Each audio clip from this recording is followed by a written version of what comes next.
টাঙ্গাইল দেলদুয়ারের বর্ণী গ্রামের উদ্যোক্তা মোহাম্মদ নুরুন নবী পারিবারিকভাবে শিখেছেন বাঁশের তৈরি বিভিন্ন হস্তশিল্প তৈরির কাজ। নুরুন নবীর দাবি, তার উৎপাদিত হস্তশিল্পের পণ্য বিদেশে রপ্তানি করে আয় করছেন বৈদেশিক মুদ্রা। তার মতে সরকারের সদিচ্ছায় বিভিন্ন ধরনের প্রশিক্ষণ আর বিনামূল্যে মেশিন দেয়া হলে এই শিল্পে বড় একটি জনগোষ্ঠীর কর্মসংস্থান হবে। এখানে যদি আধুনিক টেকনোলজি আসতো, এখানে 2-3 হাজার মানুষের কাজ করলে সমস্যা হতো না। তখন আমাদের যে বৈদেশিক মুদ্রার যে আছে, এখন সংকট আছে, এটাও তো অনেকটা ঘাটতিটা পূরণ হতো। এ শিল্পের উদ্যোক্তারা বলছেন, উৎপাদিত বিভিন্ন হস্তশিল্প দেশের বড় বড় শপিং মলে সরবরাহ করেন তারা।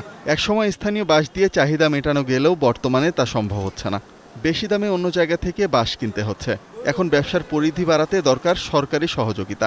নিজেদের শক্তি এবং মনোবল দিয়ে যতটুকু সম্ভব সেটুকু আমরা চেষ্টা করে যাচ্ছি। তো ইনশাল্লাহ আমরা বর্তমানে একটা এই আধুনিক প্রোডাক্টগুলো আপনার বর্তমানে দেশীয় বাজার যথেষ্ট কদর আছে। কিছু কিছু ক্ষেত্রে মেশিনের প্রয়োজন হয়, ওই মেশিনটা আমরা কিন্তু পাই না। আমাদের প্রত্যেকটা আইটেমে কিন্তু হাতে করতে হইতেছে। আর যদি আমরা মেশিন পাই সেক্ষেত্রে কিন্তু আমাদের কাজগুলো আর একটু অন্যরকমভাবে করা যায়। একটা বাঁশ কেনার নাকি মনে করেন 300 টাকা দিয়ে, আর যে বাঁশ আগে কিনতাম 30-40 টাকা দিয়ে। সরকারে যদি আপনার যে যন্ত্রপাতি কিছু দিত, কিছু সাহায্য সুবিধা করতো, তাহলে ভালো হইতো।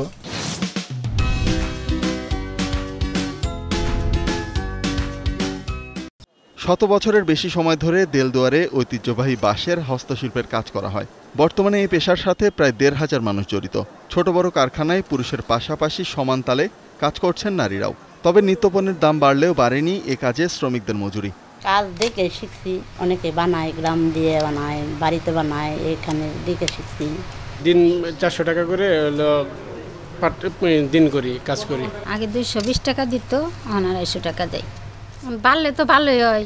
আমার মহাজনে হলো পুষে হারলে সাঙ্গর বাড়িয়ে দিব, মহাজনের চলা যদি তাহলে আমাকে তো আর বাড়িয়ে দিয়ে হারবো না। যদিও বাঁশের এই হস্তশিল্প এবং এর উদ্যোক্তাদের সুনির্দিষ্ট তথ্য নেই ক্ষুদ্র কুটির শিল্প কর্পোরেশনের জেলা কার্যালয়ে। তবে আবেদন করলে নিয়ম অনুযায়ী সহযোগিতার আশ্বাস তাদের।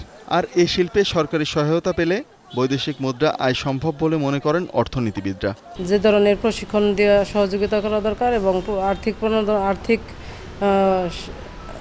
যে ঋণ সহায়তাকরণ যদি আমাদের নীতিমালার মধ্যে পড়ে তাহলে আমরা করব ইনশাল্লাহ। ট্রেনিং দেওয়া, বিভিন্ন ধরনের নকশা প্রোভাইড করা এবং বিশ্ববাজারে বাংলাদেশ সহ বাইরের অন্যান্য দেশে এটার একটা বিজ্ঞাপন প্রচারণার মাধ্যমে যদি একটা বাজার তৈরি করে দেওয়া যায়।